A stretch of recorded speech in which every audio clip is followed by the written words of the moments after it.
Hi everybody, thank you for checking out slingping.com. I'm your host Todd Silver, and today we are here at Hoovel Bar and Grill in Bethpage to interview the CEO and founder of Pound Comics, Brimstone. Brimstone, thank you so much for joining us today. Pleasure to be here, my brother. All right, so you currently live here on Long Island. Yes. Were you born and raised? Born and raised here, Long Island, New York, the only place to live. I actually grew up in Uniondale, right outside the Nassau Coliseum. Very and cool. Currently I do live in Nassau County, so I am here. Okay. Love it. All right, so you went to Nassau Community College for music. Mm-hmm. I too went to Nassau Community, so I guess we're fellow alum, I guess, would be the Absolutely. way to say it. Absolutely. What kind of classes did you take? Well, the classes that I took and the classes that I went to are two different things. No, I actually, I was a music major. I was a drummer for a very long time. I still like to dabble here and there. Matter of fact, I just signed a deal in the UK with Serenity Custom Drums. I'm gonna have Brimstone custom snare drums done. Nice. So, which is gonna be very, very cool. I went for music, and I kind of didn't go to any of my other classes because I really kind of hung out right there in the quad, and had a cue for quite often. So, and my kids don't need to hear any of that. So Yeah, just tune out. Yeah, we don't. Secret safe with me, Brimstone. But yeah, no, I used to love going there for music and toured the world of music, and then I had a chance meeting. I used to work for the Village Voice's Long Island Voice. I don't know if you remember that. You guys are around my age. Yeah, I know right. the So voice, you're familiar with the Long Island version. Yep. So I I was asked to do an assignment, even though I was high up in sales there. They had asked me, hey, would you go out and do this thing? Because they knew I liked wrestling, they knew I liked photography. So yes, I'm into everything, by the way. Cool. So I went over and I had a chance meeting with Iron Sheik, who years later is a friend, and and listen, the Iron Sheik. you look like you could be a wrestler. You should wrestle. I train you. You can train with me. I train you. So I said, I was kind of like giggling about it because I was like, all right, this is a Sheik. I guarantee he's working me now. I know what working means years later, but then I had no idea, But then his agent at the time, I'm pretty sure he's still with him, maybe not. Snapshot Eric Sims. Came over and he started talking to me. Oh yeah, the Sheik is willing to train you, blah blah blah blah. And you can fly. He's in Georgia right now. You can fly here. You can fly there, whatever. And this is what it'll cost. So I'm sitting and listening to it, and then Bret Hart is right there, and he says, "Come here for a second." So I walked out to the side, and he told me, "I overheard your conversation with Sheik, and if you're really interested in getting into the business, there are other ways to go, and blah blah blah blah, and you can get involved in the industry, just if you're interested." And he gave me an email address, and I know that it's very rare, and for somebody like that to do such a thing. But I took him up on that, and I actually emailed him, and he went back and forth with me. And I told him about a place called the Long Island Wrestling Federation, LIWF, the Doghouse that was opening up. And I asked him, what do you think I should do? And we went back and forth. This is back in the AOL days, so we're going back and forth. And he said that if you're just this is the stuff to look for. You know what I mean? He gave me all the things to make sure. Well, is this legit? Is this legit? Is this legit? He was good guidance. So he was very good guidance. And I went. I started training there, and times were tough. Years and years and years ago, and lost my AOL, so I wound up losing the email address. I wasn't able to go back and forth with him, but back then you had to pay like $30 a month. Right, so, that's crazy. So at the end of the day, I lost the email address, I lost the contact, and over the years I tried to get into contact with him again, and wasn't able to do it, and now here I am, 17 years later, and I've had a lot of success due to pro wrestling, due to everything else that I do, and I had the opportunity to see Bret 2 weeks ago over at Alamo City Comic Con, which was in San Antonio, Texas. Unbelievable event, and we were in the lobby, and I was with a couple of friends of mine. I was with Ray Park, who's Darth Maul, and Snake Eyes if you watch G.I. Joe, and of course. Nick Brendan from Buffy the Vampire Slayer, Xander, so I was with a whole bunch of guys that I haven't seen in a while. It was like a big reunion, and I saw out of the corner of my eye, I saw Bret walked in. I said, all right, here's my opportunity to go and talk to him. So I actually did have the chance to go over to him, say a quick hello, and thank him for guiding me. I'm sure he didn't remember me. He didn't. I didn't even get that way. I actually started the conversation with, "You probably don't remember me," but it was and I thanked him. I said, "You were the reason why I got into the business back when, and 17 years later, I've had a lot of success because of it, and thank you very much." And he was with somebody I didn't want to disturb him too long, and it took a couple of seconds and did my thing, and I was off back with my people. He went with his people, and that was it. Yeah. So it was a great opportunity. So. Okay, now, you said you were on Sesame Street, which is awesome. Yeah, we all grew up watching Sesame Street. Absolutely. Ernie is one of my favorites. Get out of here. Yeah, who's your favorite? My favorite? I gotta say Snuffy. Snuffy, yeah. Okay. Yeah, Snuffleupagus was always my favorite. The one that nobody saw, right? Nobody saw that, Snuffleupagus. As a matter of fact, I have a funny story from back when. I could tell you stories all day, people. Yeah, no, we want to hear a funny story from Brimstone about So, Sesame Street. when I was on the show, after the show had wrapped, one of the shows had wrapped, I was with my mother, and I was young. I was no taller than a grasshopper. You know what I mean? I was tiny, and literally, Big Bird starts walking over, and he starts talking to my mother. And I said, "Look at this, Big Bird's talking to my mom." And I was kind of all like stoked about it. I remember this vividly. And all of a sudden, he pulls his head off, and there's this guy inside with the voice box. He still sounded like Big Bird. I said, "Oh my God, Big Bird ate somebody," and I'm freaking out. And the guy starts hitting on my mother. So what do you call it? I couldn't believe it. It was one of those like bizarre moments. And after they finish talking, he starts walking by, and I'm looking up at him because he's right. Tall as hell. I'm looking up, and there in the rafters, I see Snuffleupagus is up there, not moving. I said, "Oh my God, they killed Snuffy." They killed Snuffy, and he was up in the rafters, and Big That's a funny story. Big Bird, Big Bird was hitting on my mother, which was crazy.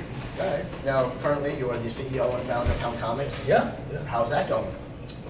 Love it. It started as the Brimstone and Borderhounds is the flagship brands, based on my former wrestling persona. Has nothing to do with wrestling whatsoever. Every once in a while, the art team will kind of throw in like an old move of mine, or throw in something that paying homage to the career. But at the end of the day, it's nothing to do with pro wrestling. I always wanted to make that transition. I said, the character itself, forget about me, I'm a loser, forget about that.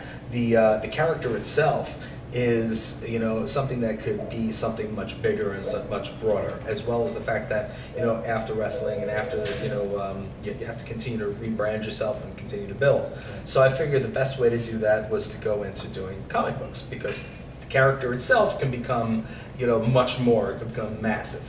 So, I figured, wrestlers from when I'm from, back when in the day, there were gimmicks. Yeah. The characters, they were larger than life. Yeah. So again, it translates very well to comic book form, unless you're the guys from WWE and those books and those so good.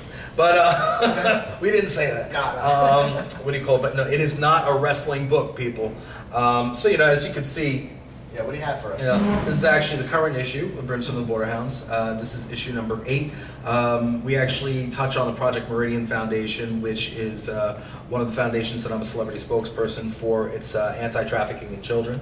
Okay. So we wanted to touch on that. I'm also the celebrity spokesperson for the Stan Lee Foundation. I'm sure you know Stan Lee, the Stan Lee. The iconic Stan Lee. Iconic Stan Lee. I saw pictures on your Facebook with him. Stan the man. Stan the man. He's iconic. Yes. Now, are you friends with him, or you met him through? Are you your friends? I'm friendly with Stan. I haven't get to see him as often as I would like. Most of the time when I do see him, I'm introducing somebody to him. So, like in LA, I brought Sebastian Bach over to meet him. You're from Skid Row. You're a metal fan? Okay. So anyway, what do you call it? In New York, I brought like my wife and a couple of my people to go and meet him. So I never take pictures with him. It's like one of those things where I just never think about it because I know him. It's not like he's on my speed dial. You know what I mean? But what kind of influence has a man like Stan Lee been to you with your comic line? I have always been inspired by Stan as far as his drive.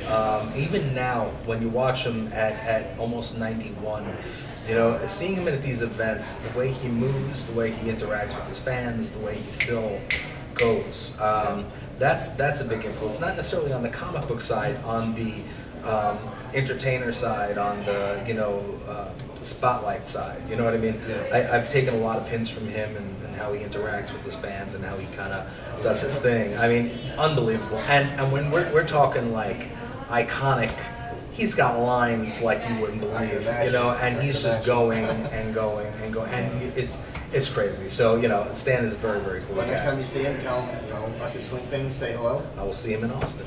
Cool. I will. So.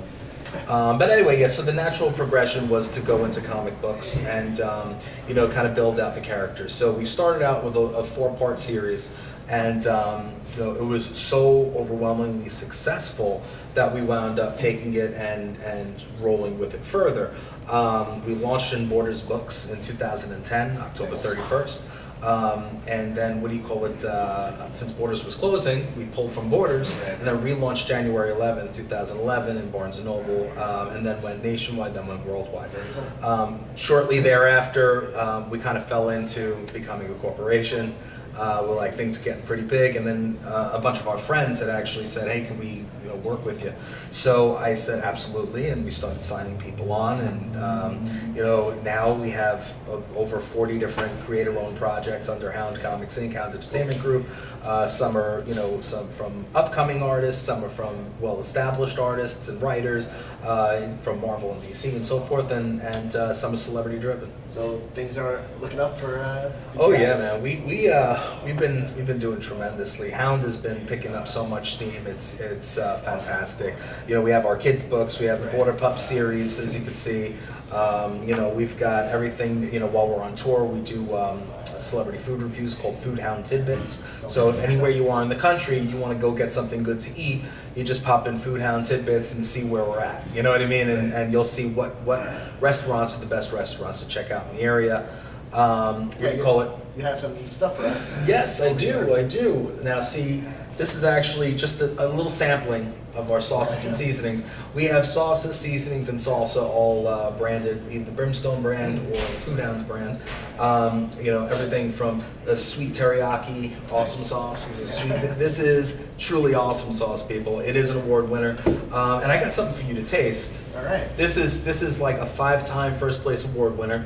This is our sweet heat treat, which is also what our jerky. The Jerky Connection's putting out. This is a sample. This is going to be coming out within the next week with the Jerky Connection, the Sweet Heat Meat Treat. All right. Yeah. So yeah, this stuff is Sweet Heat Jerky Treat, which is Sweet Heat Meat Treat, you know, whatever you want to call it. It's delicious. But this is a sweet chili hot sauce. So I'm going to make you try it like a pro. All right. It's not going to kill you. I hope not. All right. You have your water just in case. All right, but I want you to taste this first. I'll taste it. All right, you can put your hand back here like this. Now you like wings and everything too, I love right? wings. Because I know we met originally at the Long Island Wing Festival that I was hosting. And you just go, oh, right there. It has a little kick, but it's very tasty. It's too spicy for you? No, actually, it's probably just right. Oh yeah? Drink my water now. There you go. You can't handle the heat. It's not that hot. It's really not that hot, but it's very good. It's delicious, Definitely try it right? out, people. It is an award winner. Absolutely fantastic. Well, it's very good. Absolutely fantastic. I'm glad that you tried it. You know, you're a Yeah, no, I really liked it. I'm not saying that to be a nice guy. I really liked it. It's very sweet. I should have put Bumble effed in there and tricked you, and then you would have blown No, away. I'm glad you did it. That you can get that stuff at kjohns.com. You go to the celebrity-driven products, and you can have a choice of any of the 11 different sauces, seasonings, and salsa. The Brimstone Food Hound brand, as well. We do barbecue sauces, the whole 9 yards. Nice. And then you can also get one of, if not all, of the 6 Bumblefoot from Guns N' Roses. He has his hot sauces through us as well, and through K-John, so you can get that all there too. Cool. Now, I'm a big superhero fan. Superman is one of my favorites. Who's yours? Who's your favorite superhero of all time? The Beast. The Beast from the X-Men. Yep. Okay. Why the Beast? He's big, furry, and lovable. He's one of the big dogs. At the end of the day, he's also intelligent, smart cat. Okay. And one last question we have for you. If you could have any superpower that you could have, which one would it be? That's a tough one. It's a tough one. It is a I'm tough sorry about one. that one. It's a very tough question. You know what? I would say I'd love to live forever. I would love to live forever, but there are a lot of drawbacks to that because then the people that you love aren't necessarily going to live forever. So you know then you have to watch people come and go. So you know perhaps you know it's tough. You know, invisibility. Okay. I would love to fly like Superman. Yeah. So. Invisibility, you can kind of get in and out wherever you want to go. Go to the theme park, hop in, nobody will know you there. You know what I'm saying? All right, so I want to thank you for your time. I know you're very busy. Appreciate and it. I definitely appreciate you taking time to talk to us at Sling Ping. Thank you so much. Thank you very much, Brimstone. Also, real quick, because I got to get it in there, our backpacks with esport.com. You can get that on walmart.com very shortly. You could also get that at esport.com. If you need the information, get it right off my website, entrancetohell.com. They're actually featured currently on The Big Bang Theory. You got the backpacks right here. Okay, this is actually right on the back of Raj Kutapalli's door, right in there. So are the sauces and seasonings, and you know, hopefully you guys will continue to follow old Brim and Hound Comics and everything we do. Excellent. Thank you for your time once again. Thank you, brother. All right, everybody. That wraps it up with Brimstone. Rock on.